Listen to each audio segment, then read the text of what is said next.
నాపై నలుగా గొట్టినను, అనేక నిందలు మోపినను, ప్రేమతో వారిని మన్నించుటకై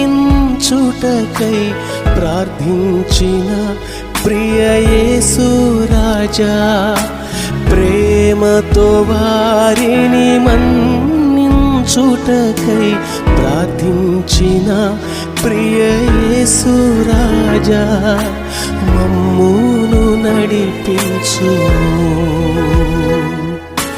కల్వరి ప్రేమను తలంచునప్పుడు కలుగుచున్నది దుఃఖం, ప్రభువాని శ్రమలను ధ్యానించునప్పుడు పగులుచున్నది హృదయం.